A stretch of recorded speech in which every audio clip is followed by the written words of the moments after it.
Thank you for watching. Thank you for coming. Thank you for being here with me. This is my stand-up, my first stand-up. I'm 36, and I've learned a lot. At 36. 36 is strange. Being born in 1986 is rather strange living in this universe right now. Things are crazy. Life is changing in a way that I honestly never could imagine, saw coming. It's to the point that 36 is makes you kind of feel old, but it's like you're not old. You just feel old. Like people remind you that they were born in the year that you were like in 5th grade in the 90s. And I think my godson said it the best, that we were born in the 1900s. And although that sounds old, it's true, because he has no idea. He feels like the 1900s were the 1800s.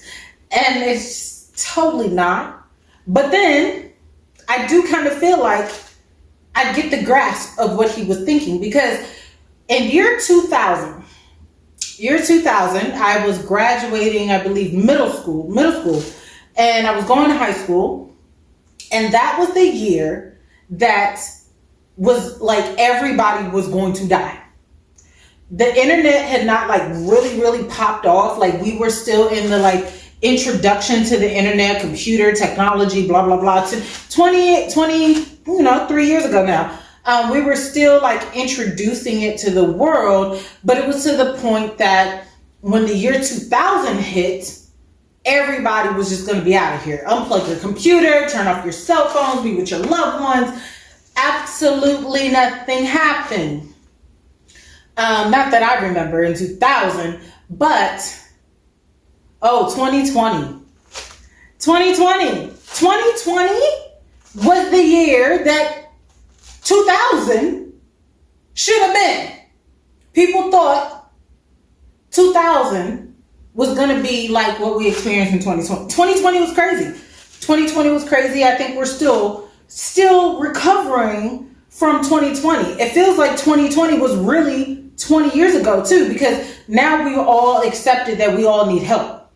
All of us need mental help, emotional help, spiritual help. It's crazy. It's crazy because I look at like celebrities and I look at entertainment and the things that society feeds to us as people, saying this is good, this is bad, watch this, don't watch that, whatever. But 36, you're not introduced to adulthood anymore. 21, I was introduced to adulthood. Really, I was introduced to adulthood in my teens, but that's irrelevant right now. I know I'm in a new era. I'm in a brand new era. 2023. I've experienced some interesting presidents. Now, I know there's been a lot of presidents. Most of them looked identical up until, the one that was elected in 2008. Score. But we had a president before that I remember growing up. I remember Bill Clinton. And I was talking to my therapist about Bill Clinton. I was like, I don't even know who was president when I was born. I don't. But I remember Bill Clinton. I remember that saxophone. And my therapist said, that's how he smoothed over America and locked up all the black people. And I was like, I don't remember none of that. I was little. I remember that saxophone though, and I remember under the desk situations that went under the desk. But now we grew up, we moved on. We got a black president. I know, right? Two terms. 2 presidential terms will change your life. 8 years. It's not even a full decade. 8 years will completely, a year, a moment, anything could change your life. But 8 years completely brought us up and grew us up. And then now we got a president that just got arrested first time. That's crazy. I think it's 134 years he's possibly facing Trump. I don't know.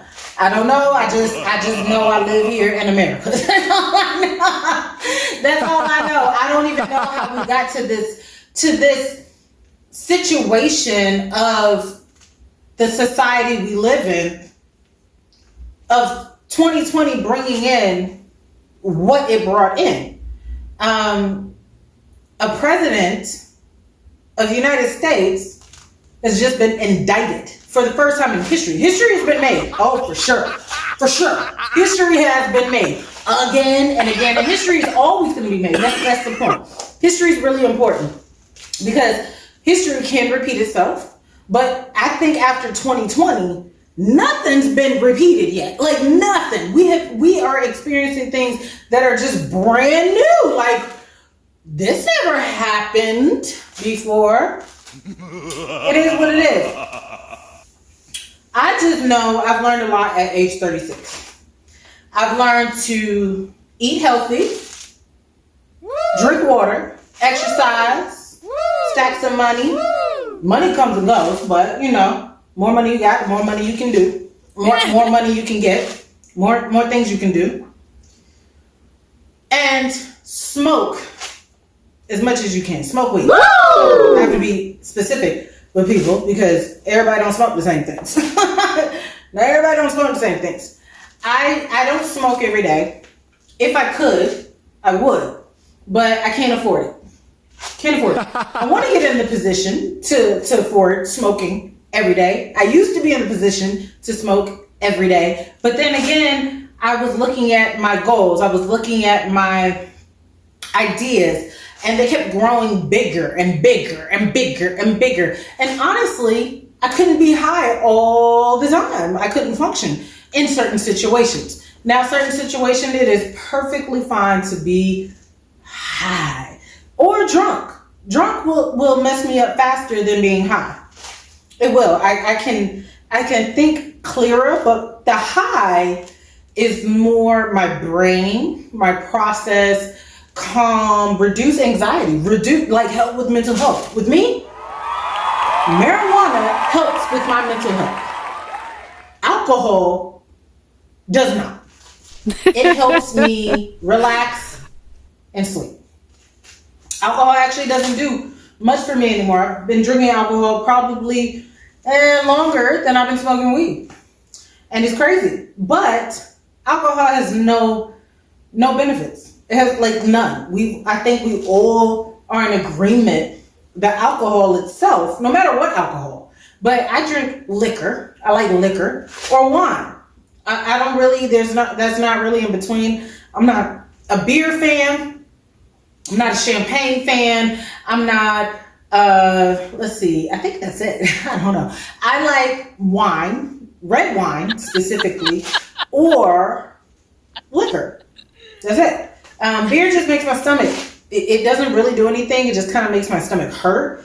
And then champagne just makes my stomach bubbly. Although champagne will make me horny as fuck. So I try not to drink champagne because I actually don't have nobody to, I've been celibate for a while. Since my daughter, a little after my daughter was born. It wasn't on purpose. Trust me. Wasn't on purpose.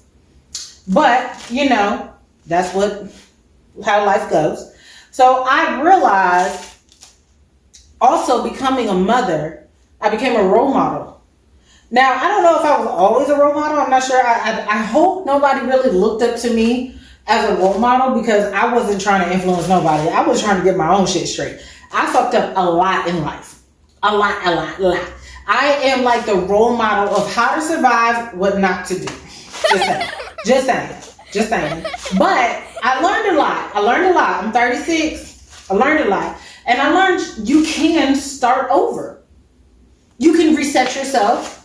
Sometimes it's really hard, especially depending on what you're trying to do. 36 has taught me a lot. It's that age, that cliche age of you're old enough to know better, but still young enough not really to care. depending on a lot of things. I care about a lot of stuff, but my care of the products, whatever I care about, has changed over the years. It has. Especially as a designer, as an artist, like I cared a lot about superficial things at some point. I cared about my belts matching my shoes, matching my hair bows, matching my purse. I cared about it. Right now, at 36, I care. Do I even have my keys, my phone, my wallet in one purse? Where's my purse? Like, that's all I really care about. Care about my child.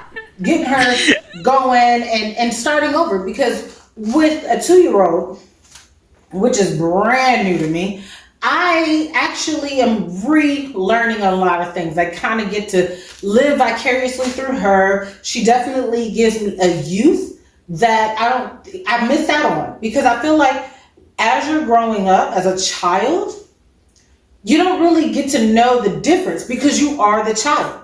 But as an adult, you're like, man, I wish I could have, should have, blah, blah, blah. But now I get to do these things. I get to live a certain way just to make sure that she lives a certain way. And it's not talking about necessarily finances or money. It's literally being a role model. I am a role model for her. I tell her what to do. I tell her how to do it. We do basic chores around the house. She's always trying to help me. And that's the role model because eventually she's going to be an adult. And I need her to be fully functional on her own. I'm not going to be here forever. And I don't really want her to depend on somebody else to be a full functional adult. I want her to be able to add to another lifestyle of a full functional adult. You know? My job as a mother is to protect her innocence by any means necessary. By any means necessary. And I'm talking about, I don't even get to turn on my own Netflix profile anymore. You start to realize how less filtered time goes, you know? So when I was little, I do remember the 90s. I remember watching stuff that I probably should not have watched on TV that actually stole my innocence a lot sooner than it should have. I remember watching Showgirls. You remember the girl from Saved by the Bell? She was in Showgirls. One of actually my favorite movies, probably because I watched it too early. But it actually is really, really funny, and I have it on DVD. I watched that on television. It was on cable. Showgirls. Then I remember going to the movies with my mom. And I don't know if she just didn't realize that I should not have seen Waiting to Exhale. I should have not seen that when it came out. I'm sure I was 11 or 12. I don't remember her covering my eyes either, because there were some scenes in there. There's some serious scenes in there. Now, I learned a lot about relationships, what to accept, what not to accept, how to be a good partner, how to be a bad partner, what's important in a relationship. And everybody is different. You got to find your person, your partner. But I realized as a mother now, in 2020, I became a mother. I need to protect my daughter's innocence because now the entertainment or the things that are fed to us are more traumatic, way more over-sexualized. They're not to the point that I need my daughter to see. My daughter cannot see them. Half the time I can't even play the radio. There are good radio edits, but it's like, it still is like a fine line of what I want her to actually hear. What was funny is literally the other day, Taylor Swift was playing on the radio. And it was like, hi, I'm the problem. It's me. My daughter sings that. And I turned it off. She don't even, first of all, she don't know what she's singing. But I don't want her to be singing, hi, I'm the problem, it's me. I just don't. She's 2. She ain't a problem. She's not. She is the most brightest, lovable little girl. She smiles in your face and she tells you what she likes and what she doesn't like. She's not a problem. She's my joy. She's my future. I don't want her to repeat things that she has no idea how it relates to her. So I have to be on guard even more. Now, when she turns maybe 13 and hit them puberty, maybe we can revisit the song. But right now, it's a filter. I have to literally listen to Baby Shark, Gecko, or whatever the little frog's name is. I have to listen to this from day rise to sunset. She's not with me probably for a few hours right now. She's in school. And I desperately had to get her in school. I was a stay-at-home mom and I was working from home and wasn't quite working out. Wasn't quite working out the way I wanted to. I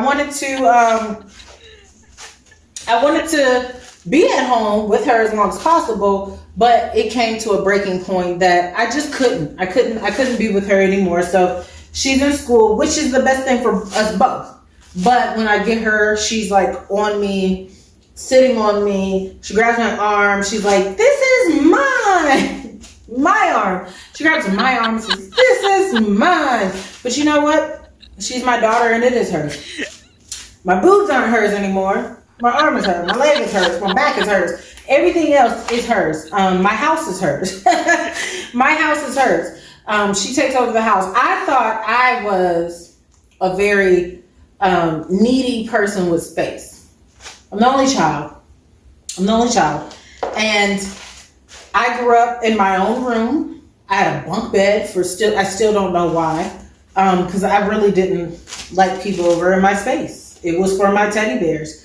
I had a lot of space. I still like a lot of space.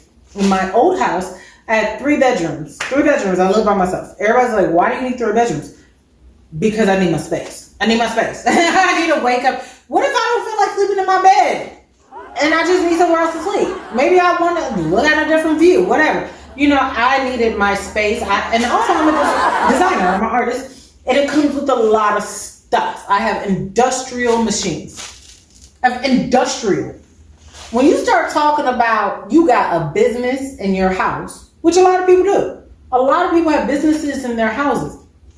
Carry industrial machines. I have business insurance because I need more money to cover the things as if it was a business. It's a business, I have a lot of stuff, so I need a lot of room because I do a lot of stuff. So that's cool, but I still definitely do different stuff now that I have my daughter.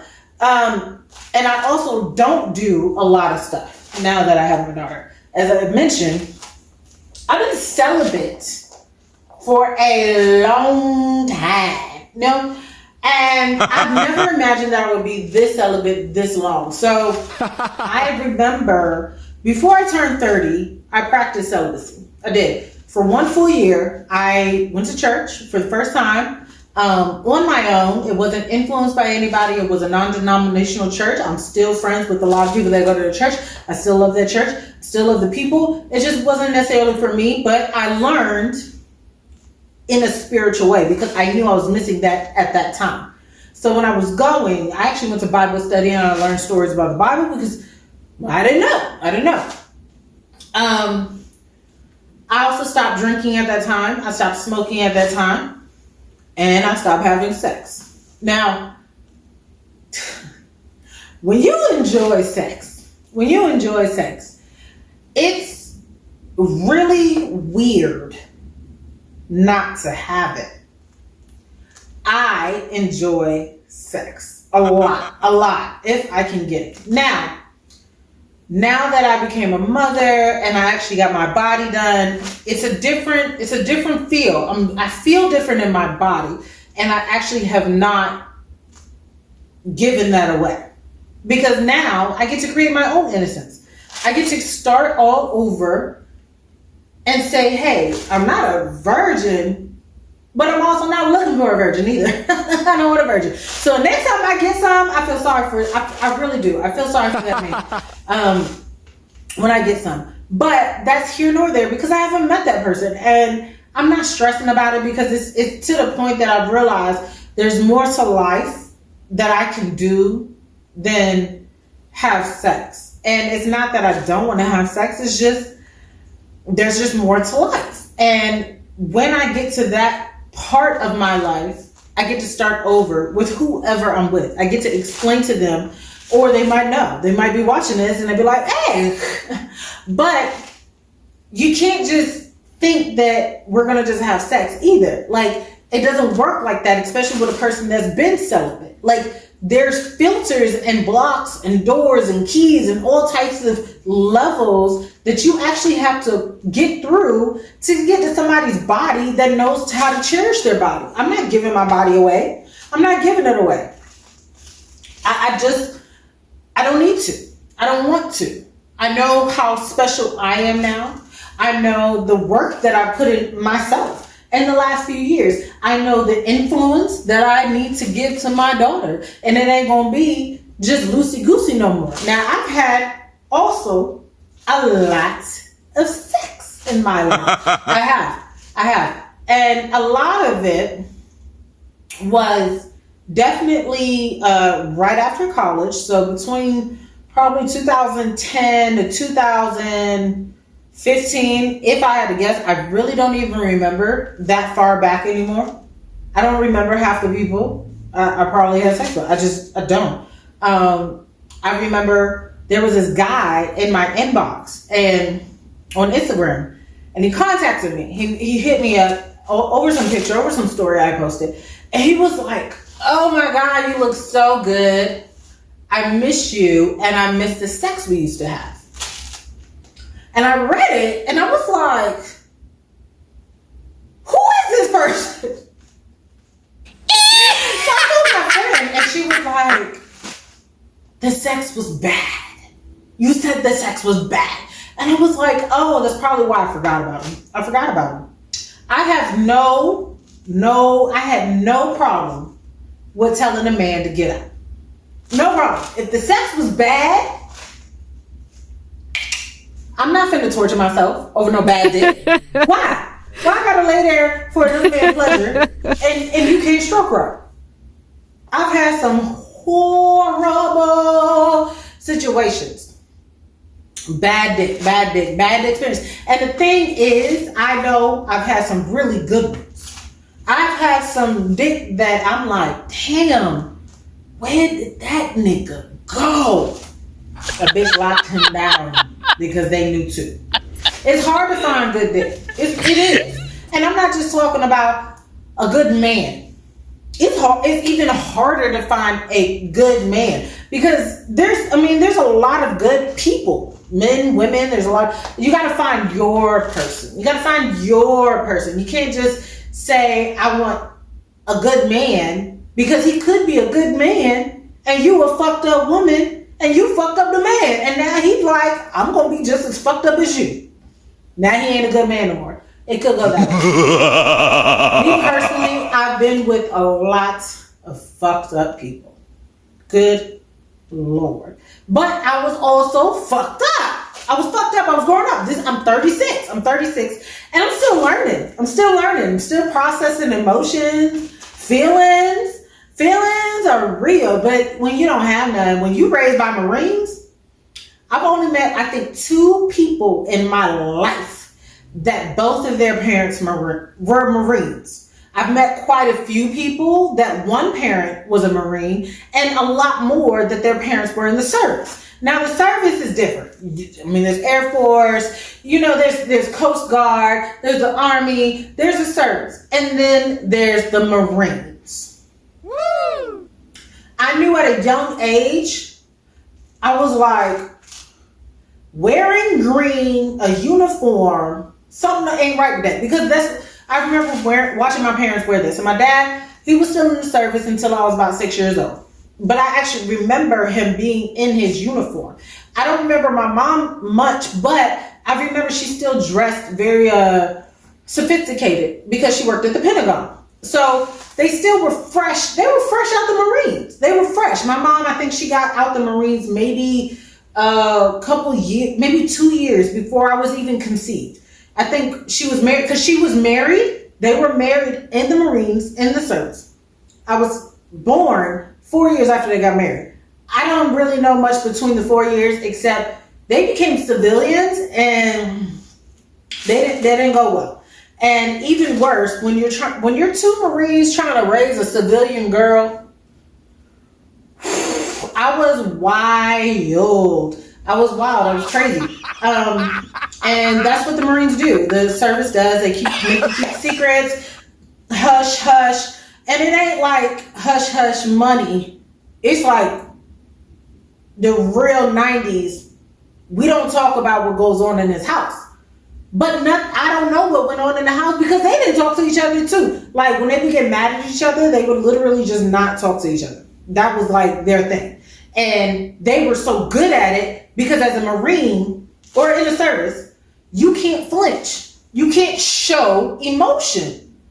My mom said she used to get in trouble when they'd be in like boot camp and they'd be like this far from your face. This far from your face.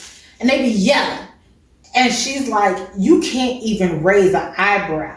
You have to act like they're not even there. And I was like, I don't get it. But that's how they break you. That's how they break you. I was never broken that bad. Ask my ex-husband. I was never broken. You get in my face that close and we not kissing, we got a problem. We got a bigger problem. And I'm not going to have it much longer. I'm not going to have that problem. Because I don't like getting hit. I don't like being harassed. I don't hit people. I'm not after nobody. I don't want to harm nobody. I'm not trying to take nobody out. I got pure love in my heart for most people. I got resentment for a lot of people, especially niggas that I don't want to fuck. So there's a lot of bad dicks out there. So there's a couple. There was this, and it's funny. There's one in my inbox now. He's an R. Kelly lookalike. R. Kelly lookalike. And I told him I don't want to fuck him like 10 years ago. I know I said that. I remember being in college because I was fucking him in high school. And I was like, yeah, I'm good. I'm good. So I go to college and he's like, oh, you fucking this, that, and the other. You going, nah. We're not going down my history. We're not. And then he came back years later and was like, oh, I remember you. I found you again. And then he messaged me like a year, not even a year ago, maybe like 6 months ago, and was like, come get this chocolate. What? I do not want no gray hair fucking dick. I don't want none. It's old dick. 36. I think I deserve some 36-year-old dick. I got 36-year-old pussy. I do get it. Oh, that was hateful. But now I'm choosy. Now I know my body is a tempo. I know that. And I'm willing to wait for that special man that comes along. In the meantime, I got a daughter to protect. I got a daughter that I have to keep her innocence as long as possible. And if I can't show her pure love, I can't show her nothing. I need to show her pure love. And that's all I show her. I mean, we be going at it. She be going in my face and was like, and I'm like, why you hitting me, huh? But that's just us. We go at it. She's spicy. She got her own opinion. She got her own thing going on. I love her to death. But I will not let anybody take anything from her. Her innocence, nothing. You're not going to insult my daughter. You're not going to disrespect my daughter. And I think that's most parents. Most parents will defend their kids. Most. I personally also know what I went through with people and my experiences. I think some of my worst experiences were people that just genuinely did not care about me. And I showed them that I didn't care about myself enough to stop fucking with them. Sometimes when you're in a space, especially as a woman, a lonely woman, a single woman, and you're looking for love, you tend to look for love in the wrong places. You do. You tend to look for love wherever you think you find it, because you don't even know what love is. You don't really know what you're looking for, especially if you didn't really genuinely see it. I didn't genuinely see love growing up. I was raised technically in the 90s. I was born in 86, raised in the 90s. It wasn't much love. It was a lot of hate I saw. It was celebrity hate, West Coast, East Coast, all that. Like, it was a lot of hate, and I think people thrive on that. Now that I'm 36, I ain't even got room for hate in my heart. I don't. All I got room is to grow higher, more elevated. I went on this holistic journey and it changed my life. It changed my perspective. It changed my wants. It changed my desires. It changed the idea of materialistic things versus non-materialistic things. I want things in my life that people can't bother. I like my joy. I like my happiness. I like my peace of mind. These are things I actually can control. People think you can't control that because people depend on other people for these things. People usually depend on other people for joy and happiness and peace of mind. Be his peace. No, he need to be his own peace, and I'll be my peace, and we can peace up together. Because if you ain't peaceful and I got to give you my peace, how you think I'm going to regenerate my peace? I need somebody that give me peace. Piece of dick. No. That is joyful. That is joyful. But I realized at 36, you just realize it's strange here. It's strange. You care about things that you never even thought about caring about, and then you forget things that you're like, it didn't really matter. It didn't really matter. Because adulthood hits you differently. Especially when you live on your own, especially when you're taking care of a child. You got to go to work. You got to supply. You got to feed yourself. You got to be in a good mental capacity to want to keep living, to keep waking up and still have that like I got today and I got tomorrow, but I can't worry about tomorrow because we got to live today. Once you realize, especially when your parents, both of my parents are deceased. They are. And my best friend literally was like, you're next in line. And she wasn't saying it like that because she was saying, like, I've known my best friend over half my life. I met my best friend actually in middle school. I met her in middle school, summer camp. We didn't really talk. I ended up moving into her neighborhood, and we ended up being on the same bus the following school year. And she was like, do I know you? And I was like, nah.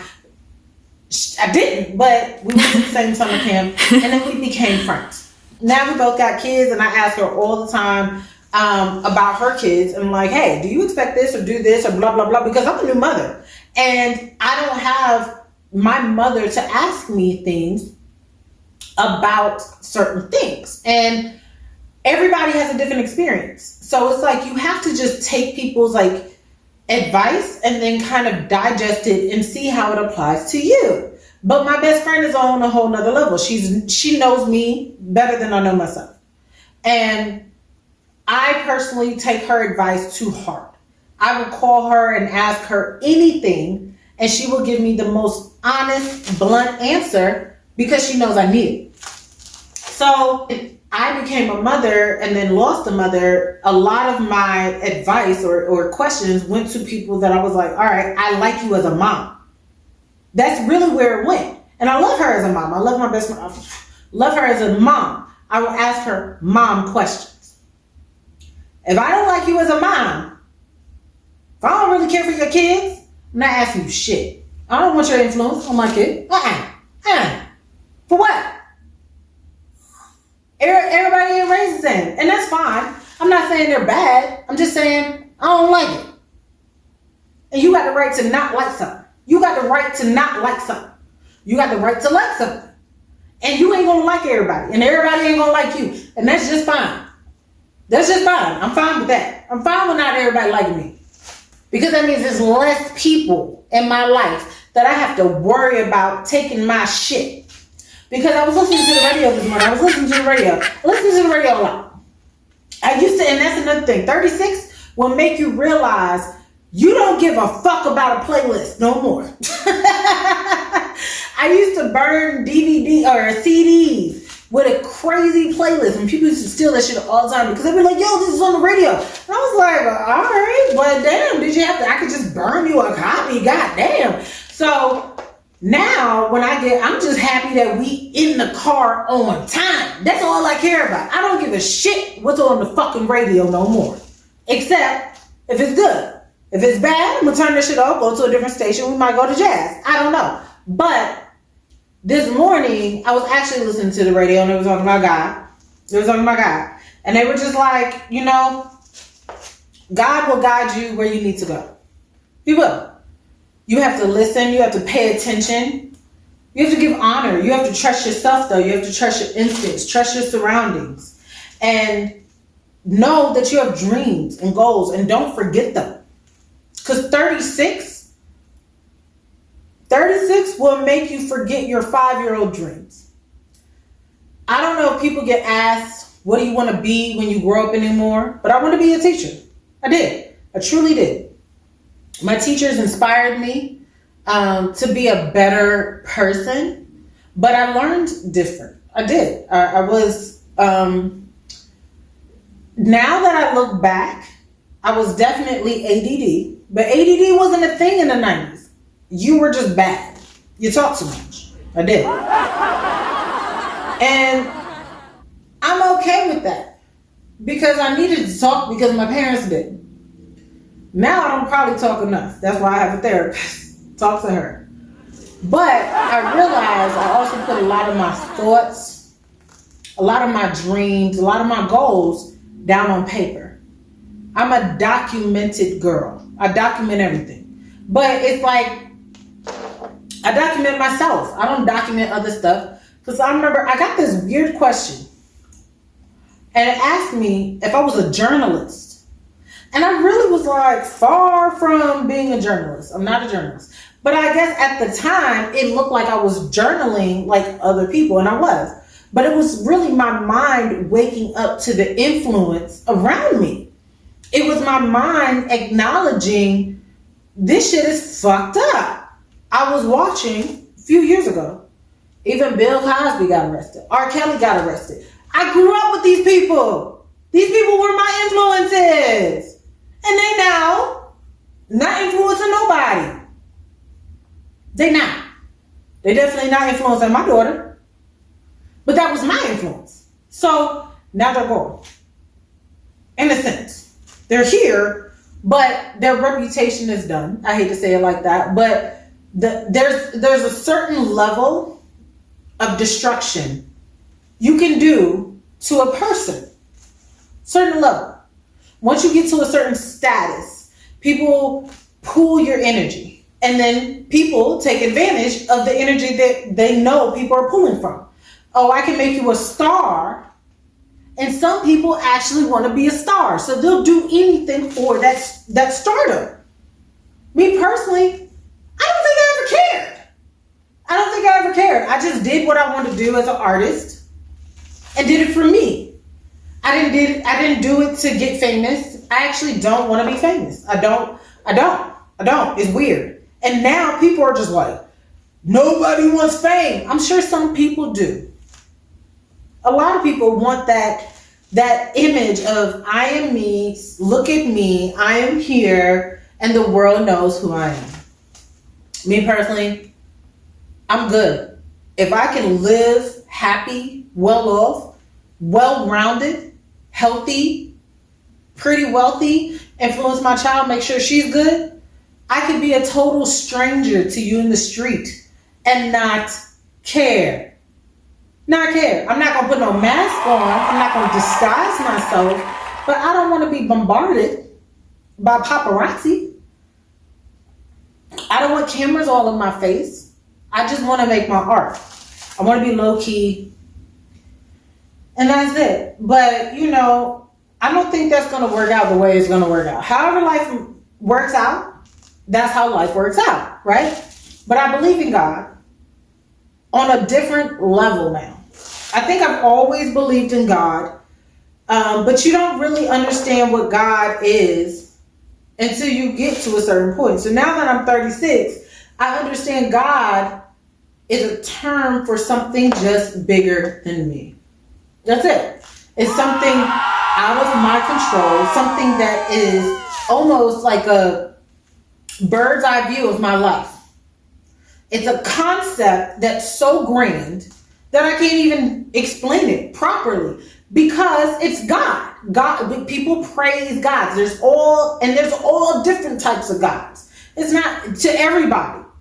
People believe in all different types of gods, and people argue about whose God is better.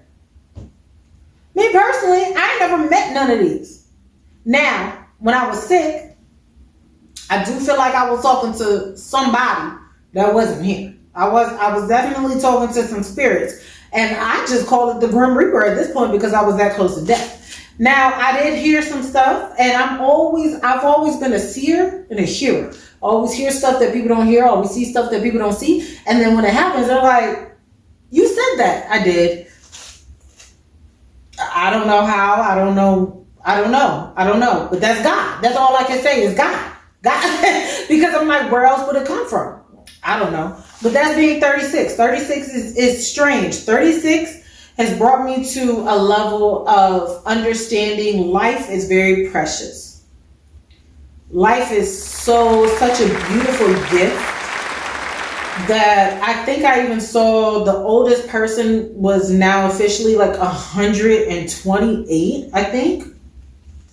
That's a long time. I can't even imagine living that long. I can't. I really can't. I hope I do, because I'm sure life gets better as long as you live, because I know my life has gotten better in certain aspects and it's gotten worse in others. But also my care as 36, as I grow older, as I said, 36, you care about different stuff. So for me, I care about things that are getting smaller. My narrow of care is getting smaller and more specific.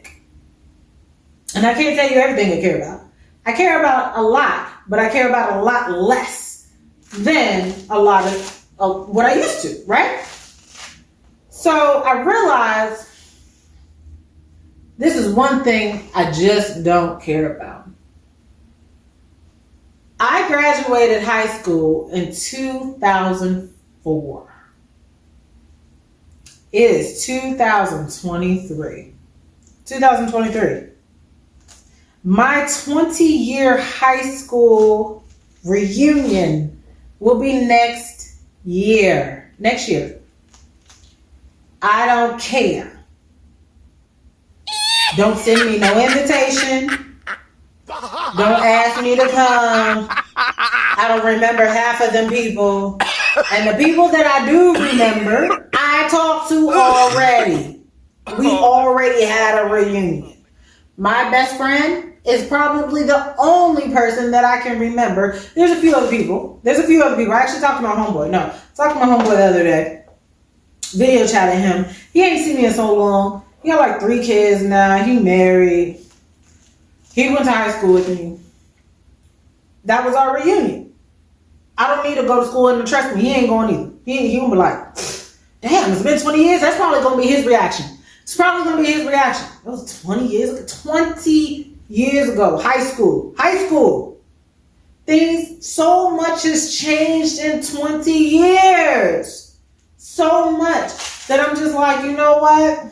I'm excited for myself. I am. Because I'm 36 and I've reached a certain point of my life that I realize I'm ready to reach more. I want more. I want more for me. I want more for my daughter. I want to be happy. I want to be calm. I don't want no drama. I hate drama. My homegirl was like, we know. Yeah, I hate drama. I hate people that are up to no good.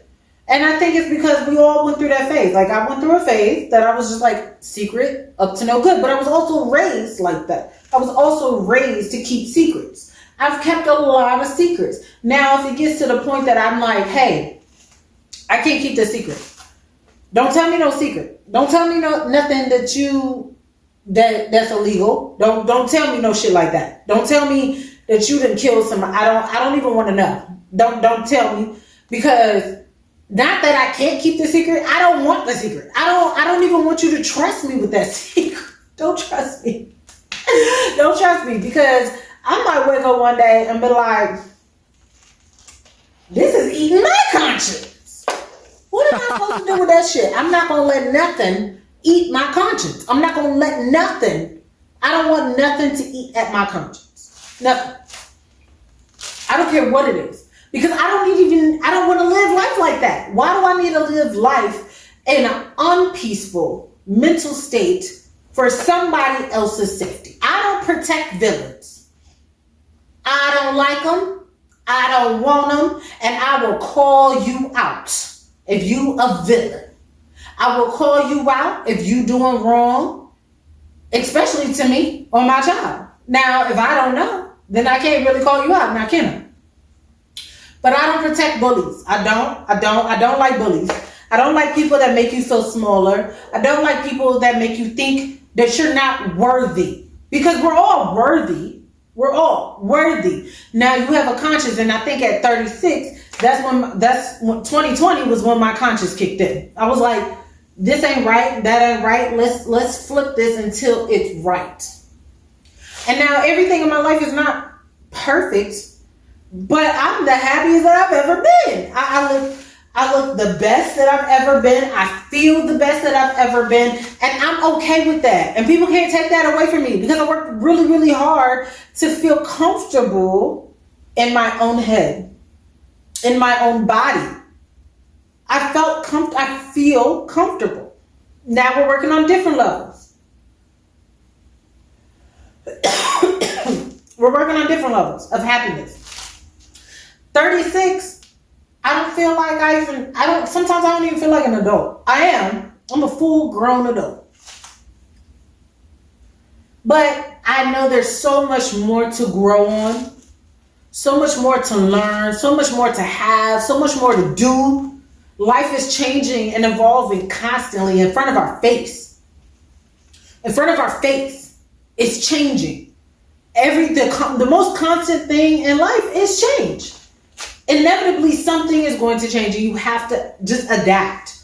Understand that it's not always going to be pleasurable. It's not always going to be good. It's not always going to be right. But if you live in love, if you live to love people, love things, appreciate things, make sure that people are happy, make sure you're happy first. And everybody ain't going to be happy for your happiness. And that's their problem. That's their problem. If people aren't happy for your happiness, they ain't your people. They're not your people. And I've met a lot of people that aren't my people. This is why my circle is my daughter. I have very good friends. They know who they are. They know who they are. I celebrate my friends. I scream my friends. I call my friends. I annoy my friends. I send cards to my friends. If they're on the guest list and you get an Easter card, you're my friend or my family. Or I consider you that. Because if you don't get one, I don't know you. I don't consider you good to me. I don't consider you part of me. And there's like billions of people. But my circle, my people, my structure is who I celebrate. Because they make me feel good. We all need moral support. We all need emotional support. We all need spiritual support. And it has to be well balanced. Physical support, financial support. And yes, there are ways that you can do this on your own by yourself. At 36, I've learned that. I had to learn that in a different way. In the last few years, I had to learn how to balance everything. Mental, emotional, physical. I had to learn how to balance these things for my own sanity, for my own peace of mind. So when God sends me this love of my life in the new chapter, I'm not going in blindsided. I'm not going in alone. I'm going in with a fresh look at life and saying, hey, I'm ready for a partner. I'm ready for a love that's never going to leave my life.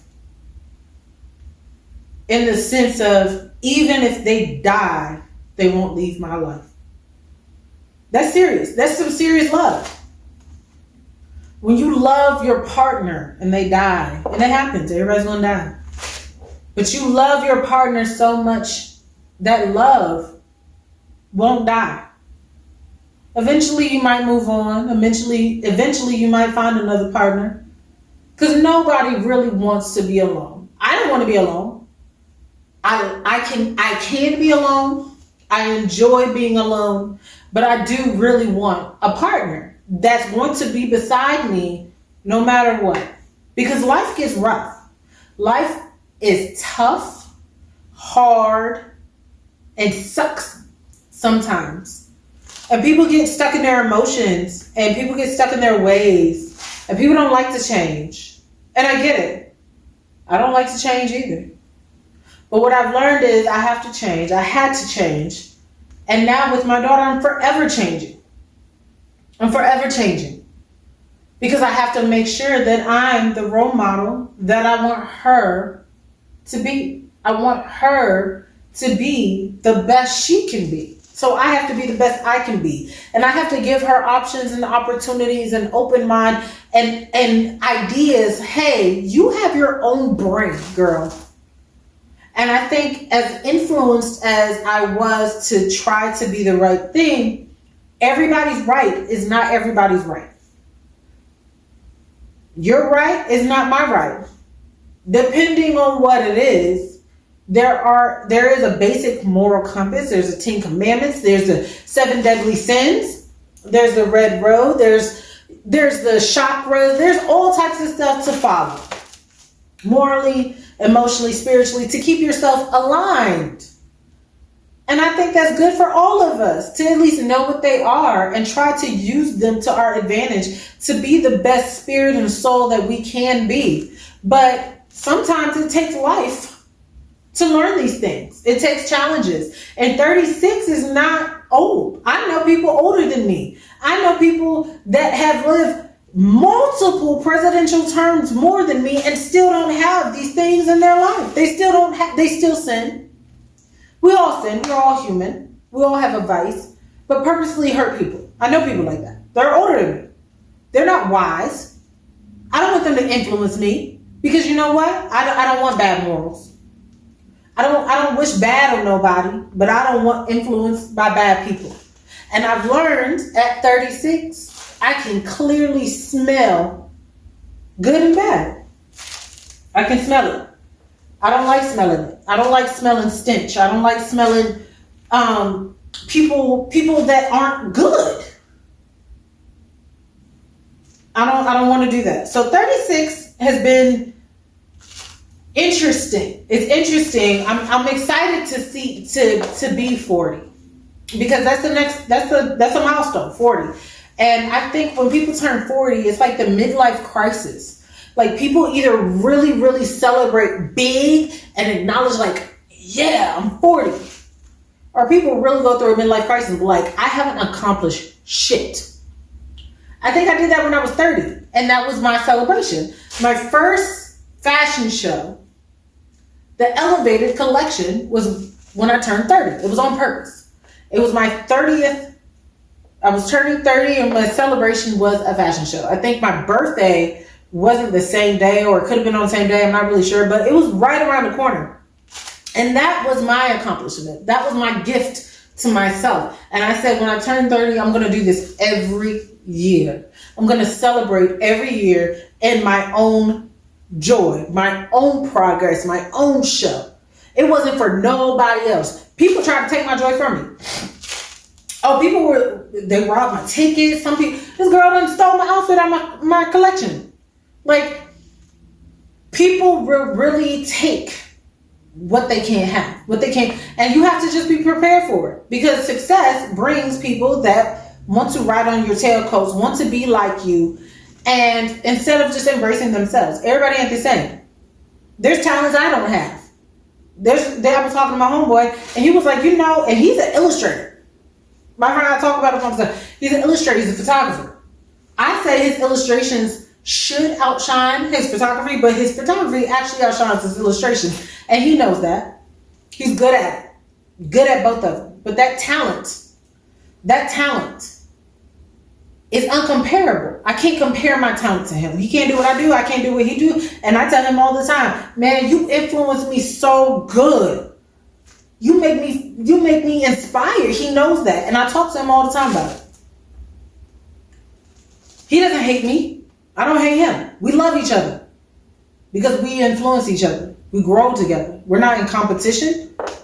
We ain't even got nothing to compete about. But we were talking about fame. We were talking about wealth. And we were talking about like the elevated process of an artist. Because at some point, an artist does want to be recognized for their art. Not for themselves. Now, if you're a performer, that's different. You are your own product. I'm not a performer. I don't like to perform for people. I like to make my own stuff. I like to make businesses. I like to design stuff, create stuff, see stuff manifest and multiply in front of me. I like to create my own ideas. I have ideas and visions in my head. I like to watch them come to life. I do. And I can do it by myself. I've done it time and time again. And then they start to morph. Then my artistry starts to change and become more than just something on a sewing machine. Then it becomes more in depth, layers. I love it. I love what I do. I absolutely love what I do. If I could lock myself in a fashion studio and design and create all day, I would. I would definitely, if I had the funds to do it, I would do it all day. Maybe 36 will bring me to the man that's supposed to help me do that. I don't know. I know I have a talent. But I know everybody has a talent. Everybody has a talent. And we were talking about physical athletes. So I run. I go to the gym, try to keep healthy, at least to move. I got to keep up with my daughter. My daughter, she runs, and I got to run after her. So I got to keep healthy. But he was talking about athletes, and he was like, yo, these people are like superstars in the sense of like they can physically do things that the average person can't. And he was like, those are the people he envied, because he's like, man, if I could hoop like that, if I could play like that, if I could run like that. And I'm like, yeah, that's what they do. They know what that is. Like, I like gymnasts. I be watching, I don't watch sports so often. I'm not a sports person. But I like aerialists and I like gymnasts. And my daughter's in the gym now. She likes the bars, she likes the swing, she likes the balance beam. And I'm not that girl. I'm so unbalanced. I have no balance. I barely have rhythm. But as 36, as I get older, I get more grounded. I'm more grounded. Way more grounded than I used to be. Way more balanced than I used to be. Way more confident than I used to be. I can walk confidently knowing that I'll be okay with myself. And I have the power inside of me to change whatever I want to change about myself. I don't have the power to change other people. And I think that's what 36. So 26, I think I in my mind I have the power to change other people. 26, oh yeah. I'm gonna help you, I'm gonna help you, I'm gonna help you. Nah. I wasn't helping myself. I gotta help myself. And the thing is, when you help yourself, you realize you need more help. That's what 36 taught me. There is no perfect. You can try to be perfect all you want, but there's always something that's going to lack. So the thing is about 36 that's taught me is accept the flaws, accept the negativity, accept that you're not good at everything. That's it. And find people that are. I know people that are better than me. I have people that proofread my stuff. I'm dyslexic. I'm not ashamed of it. I read and write backwards.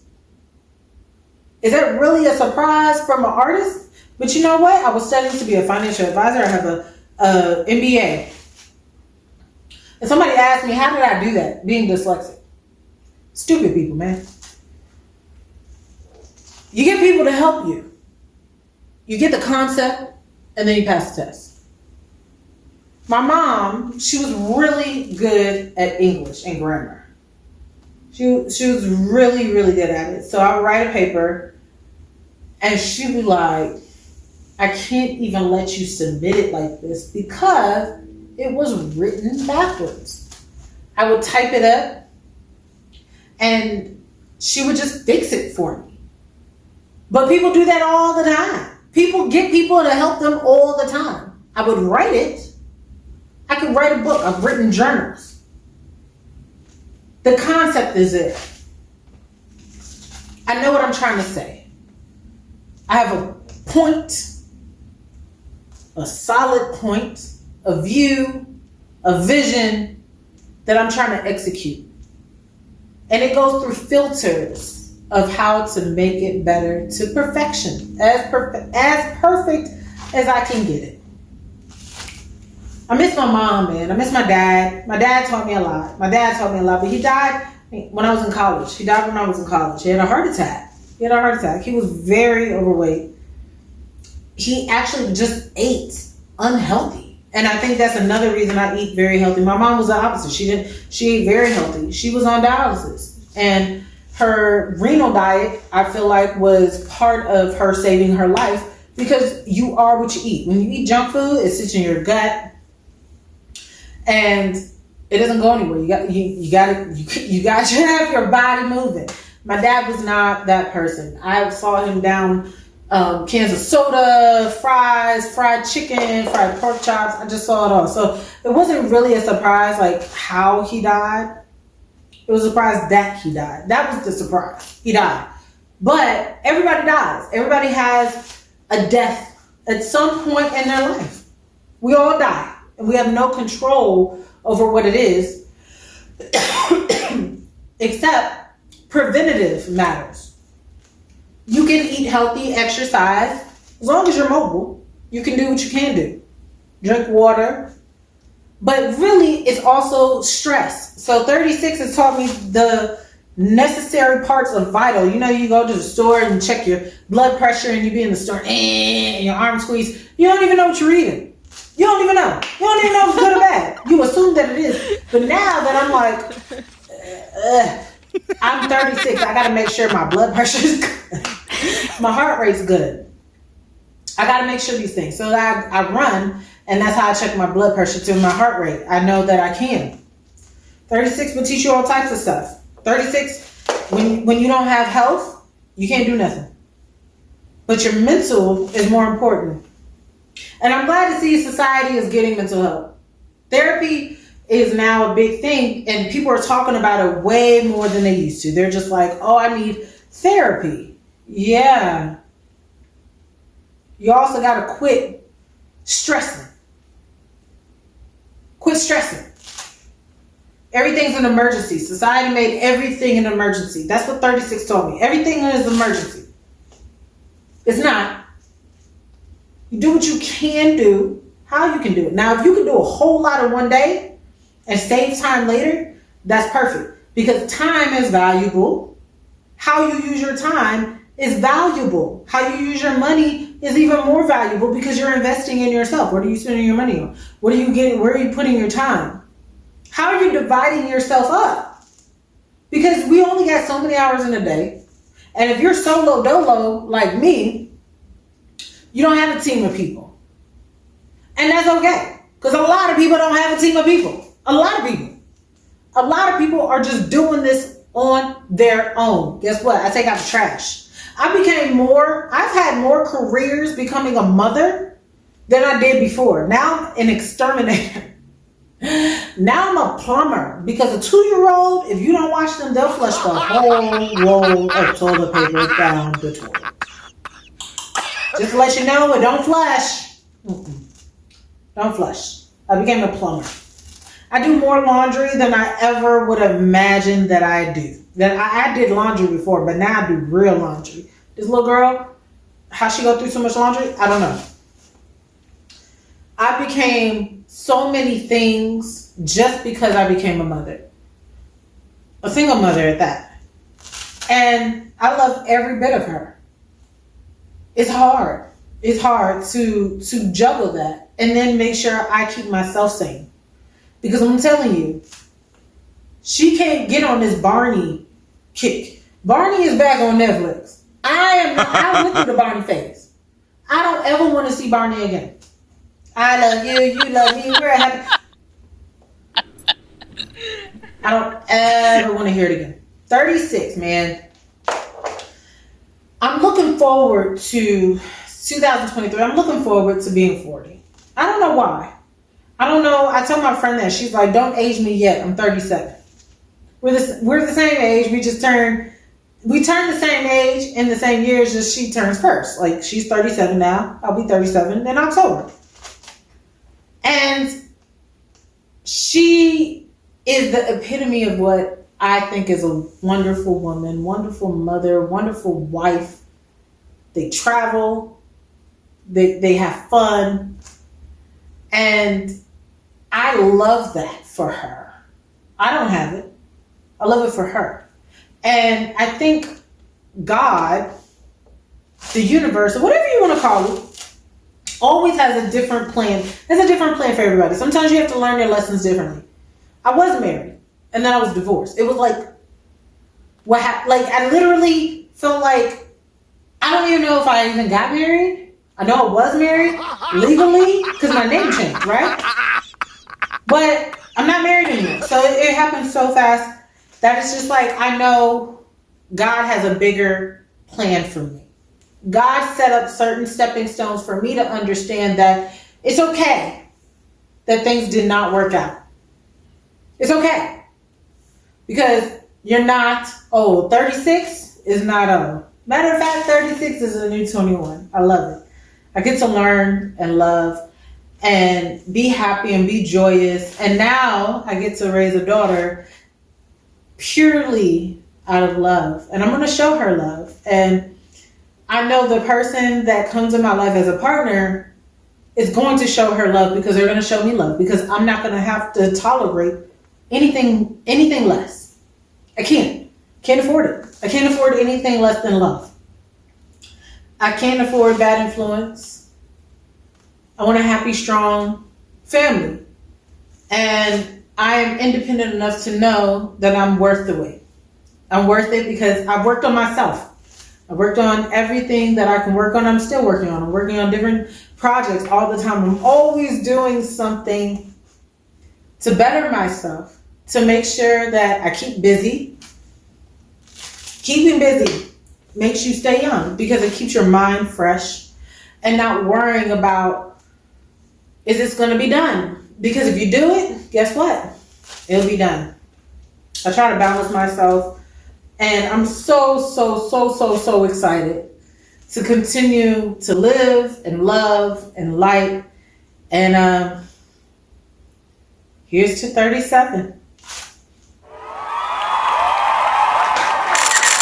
Thank you.